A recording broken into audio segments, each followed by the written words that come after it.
वंदे मातरम। अरे ऐसा हो गया कि आज सुबह सुबह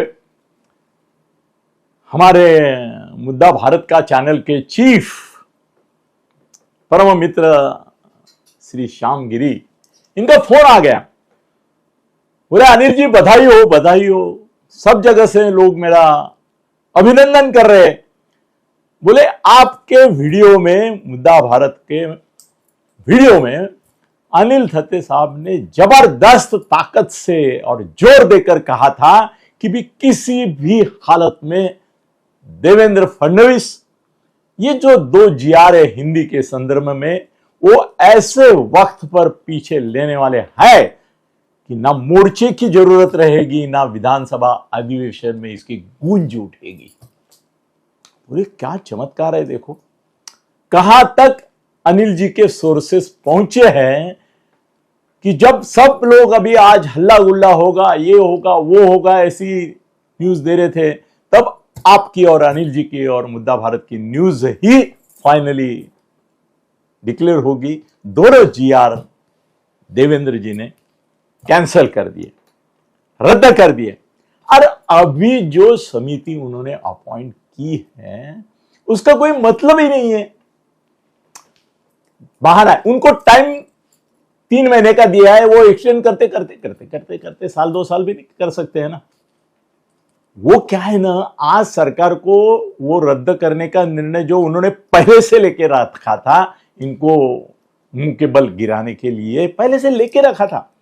भाई एकनाथ जी शिंदे जी को मालूम था, उनसे बात हुई कि भाई ये जो शक्ति का और इसका जो चर्चा चल रहा है, तो क्या इसमें कुछ शिवसेना शिंदे गुट की भूमिका के बारे में कोई टिप्स है आपके पास, तो उसका उपयोग कर सकते। सबको पूछते ना हम, अरे संजय राउत को भी पूछता हूं ना मैं रोज, क्या बाबा तेरा क्या पॉइंट है तो बता मुझे, मैं इंक्लूड करता हूं और ओपनली इंक्लूड करता हूं, नाम लेके इंक्लूड करता हूं। तो एकनाथ जी तभी मुझे बोले थे, और ये 4-5 दिन पहले घटना है, वो बोले ये कैंसिल होने वाला है, उसके ऊपर ज्यादा बोलने की भी जरूरत नहीं है। फडणवीस साहब ने पहले ही बता दिया है कि ये सब करना था अपने को, ये चाय के पहले में हलचल करनी थी, कुछ लोगों को एक्सपोज करना था, वो हो रहा है। वो एक दिन पहले अधिवेशन के कैंसिल कर देंगे। अजीत दादा को मालूम था, वो तो कल बोले कि ऐसी नौबत ही नहीं आएगी कि कोई मोर्चा बिरचा निकाले, बोले थे कि नहीं, मुझे भी मालूम था और मैं बोल रहा था वीडियो में। बाकी लोगों को टीआरपी चाहिए था करके वो नहीं मालूम होता, उनमें से भी कुछ लोगों को मालूम था कि एक दिन पहले निकालने वाला है हवा। मैंने तो टाइटल दिया था कि इसका हवा निकालेंगे उद्धव ठाकरे का। और Devendra Fadnavis super super super, क्या बोले, ये सुपरमैन हो गया। अभी सुपरस्टार तो थे, अभी सुपरमैन जैसा हो रहा है। चाणक्य विनय को छोड़ो, ये बहुत आगे चल गए। उन्होंने उद्धव ठाकरे को एक्सपोज करने का पहला काम था, वो भी कर लिया। जैसे ही राज ठाकरे ने हवा में एक कोई ये किया पतंग, तो लटक के गए सीपुट को, उसको, उसकी पूंछ को, लालायित हो गए उद्धव ठाकरे। उनके लोग भी लालायित हो गए कि हो गया हो गया हो गया। अभी राज और उद्धव एक साथ आ गए। भाई महीना हो गया, राज ने हमारे संजय को फोन किया, डायरेक्ट उद्धव को कर नहीं सकता क्या, नंबर नहीं है क्या मेरे पास, है तो उनके पास तो है ही। फिर मैं क्यों किया, संजय राउत को फोन किया, संजय राउत उद्धव को बोलेगा, उद्धव संजय राउत को बोलेगा, फिर संजय राउत राज को बोलेगा। ये क्या तरीका हुआ मनोमिलन का? ये मनोमिलन होता है क्या ऐसा? भाई आंखों में आंखें डाल के बात करेंगे तो हम समझेंगे। अब मैं बोलता हूं कि उद्धव को एक्सपोज करने के लिए फडणवीस के कहने से ही राज ने ये चाल चली थी। पहले भी बोला हूं मैं, राज ठाकरे सिर्फ देवेंद्र फडणवीस जो कहेंगे वो करेंगे, ऐसा बोल के आया हूं मैं आपके सामने। बोला है ना, आज भी बोलता हूं मैं। ये सब छोड़ो, अब देखो 5 तारीख को जो प्रोग्राम होने वाला है इनका, कोई सेलिब्रेशन का, असल में तो इनकी हार ही है, जीत है नहीं। ये दिखा रहे कि जीत हो गई। क्या जीत हो गई? जो जीआर रद्द किया वो जीआर के प्रणेता, निर्माता, जन्मदाता उद्धव ठाकरे आप ही थे। आपका ही जीआर जो था, जिसकी पूर्व तैयारी आपने ही की थी, वही रद्द किया, तो आपके मुंह पे तमाचा है ये देवेंद्र का। और आप जिस तरह से लालयित होकर, क्या बोलते हैं ना, बोला हाथ जोड़ो तो पैर गिड़गिड़ाने लगे और आप साष्टांग नमस्कार कर दिए राज के सामने। राज को इतना बड़ा बना दिया। ये भी देवेंद्र फडणवीस जी की चाल थी कि ये मामला एक 4-8 दिन चले, राज ठाकरे उसके ऊपर बोले, उनके संगठन आक्रामक पवित्रा ले, और उद्धव से ज्यादा मराठी आदमियों में इसकी साख किसकी, अपने इसकी, राज की, बड़े राज को उद्धव से बड़ा बनाने के लिए ही ये सख्ती का अध्यादेश जीआर था, और राज उद्धव से बड़ा हो गया। ये गिड़गिड़ाता रहा, लड़खड़ाता रहा, राज के सामने भी शरण जाता रहा, और राज शान से, क्योंकि राज जी को मालूम था कि भाई फडणवीस से जब मिले तभी ये सब डिसाइड हुआ था कि ये मराठी का हम लाएंगे। आप उसके खिलाफ इतना आवाज उठाना कि मराठी आदमी को लगना चाहिए अगर सही कोई हमारा नेता है महाराष्ट्र में तो वो राज ठाकरे है। आपके पीछे पीछे दुम दबा के आएगा उद्धव, आप उसको आने दो, उसको एक्सपोज करो, आपके सामने कैसा शरण आता है वो, मगर आप उससे बड़े बन जाओ। और ये 4-8 दिन के आंदोलन में ये बात फडणवीस ने सिद्ध कर दी कि उद्धव से राज कई गुना बड़ा है मराठी आदमी के मन में। पर्टिकुलरली मुंबई में राज का ही जलवा रहा, उद्धव का तो रोना रहा। तो वो भी साध्य हो गया, वो भी करके दिखाया फडणवीस साहब ने। अब आपको मैं 2 बातें बताता हूं जो सिद्ध होगी, जब साबित होगी तब आप मुझे मेरा 9820026019 पे जरूर मेरा अभिनंदन करना।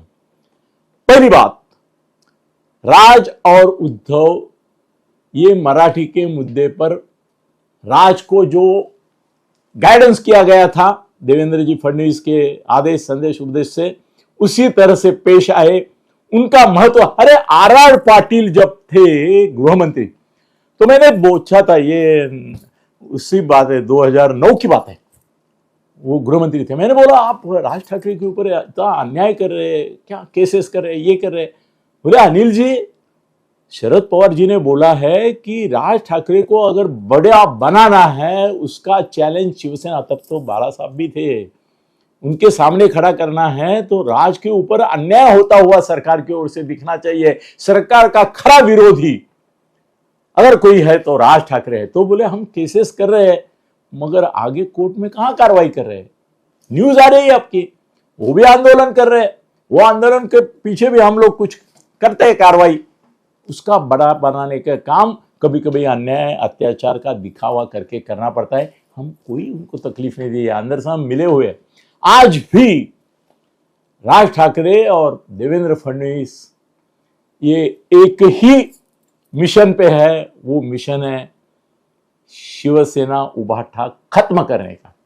दोनों का मकसद एक है। आप 5 तारीख को देखेंगे, 5 तारीख को राज और उद्धव एक साथ आपको वो विजय मेळावा में नहीं दिखेंगे, दोनों साथ नहीं आएंगे, दोनों बात एक व्यासपीठ से नहीं करेंगे, और करेंगे तो राज तो खा जाएगा उद्धव को। उद्धव को मालूम है कि इसके सामने तो मैं भीगी बिल्ली हूं और ये शेर है, बोलने लगा तो बस गर्जना करता रहेगा और मैं वल्गना करते ही रहूंगा। तो उनके सामने साथ में रहना भी मुश्किल है। हाँ, बाळा नांदगावकर, संदीप देशपांडे वगैरह शरीक होंगे, राज की तरफ से बोलेंगे, उद्धव खुद जाएगा। वर्षा गायकवाड़ भी होगी, सुप्रिया सुळे भी होगी, बहुत सारे लोग रहेंगे क्रेडिट लेने के लिए कि हम। मगर राज और उद्धव, मैंने क्या बोला, राज और उद्धव एक व्यासपीठ पे नहीं आएंगे 5 तारीख को, बोला ना। चलो दूसरा विधान करता हूं। महापालिका चुनाव में महापालिका चुनाव में राज और उद्धव एक साथ मिलकर चुनाव नहीं लड़ेंगे, ये फडणवीस मोदी की गारंटी होती है ना। मैं आपको फडणवीस की गारंटी देता हूं, ये गारंटी है फडणवीस की कि ये दोनों राज को जैसे बताया गया वैसे वो बहाने करेगा, इसको चुतिया बनाता रहेगा, उद्धव को गड़बड़ाता रहेगा, हड़बड़ाता रहेगा, वो गिड़गिड़ाता रहेगा और आईन वक्त पर राज अलग से लड़ेगा या तो महायुति के साथ लड़ेगा। एक पर्याय जो फडणवीस के मन में ज्यादा स्ट्रांग है वो है कि राज अलग से लड़े, उद्धव के वोट खाए, महाआघाड़ी के वोट खाए और उसको गिराए, खत्म कर दे मुंबई से। राज जो भी करेगा याद रखो वो फडणवीस साहब की मर्जी होगी, फडणवीस साहब की मर्जी होगी। राज अपना राज खोलेगा नहीं तब तक जब तक वो राज खोलने के लिए हमारे देवेंद्र जी उसको बोलेंगे नहीं, और शायद बोलेंगे भी नहीं। ये जो करके लेना है वो कर रहे। देखो बीजेपी के लीडर लोगों को भी मालूम था, मैं अभी बोला ना कि एकनाथ जी को मालूम था, अजित पवार को मालूम था, बराबर है। अब मैं बोलता हूं कि मुंबई के अध्यक्ष जो है आशीष शेलार, उनको भी मालूम था कि अधिवेशन के एक दिन पहले ये दोनों अध्यादेश रद्द होने वाले हैं। तो अब जो भी होगा, जैसा भी होगा, वो देवेंद्र जी के इशारे पर ही होगा और उनका इशारा राज ठाकरे की तरफ ही रहेगा। राज ठाकरे उनका ही मिशन पूरा करेंगे, उनका ही गेम प्लान इंप्लीमेंट करेंगे। लिख लो, ये वीडियो सेव कर लो। धन्यवाद।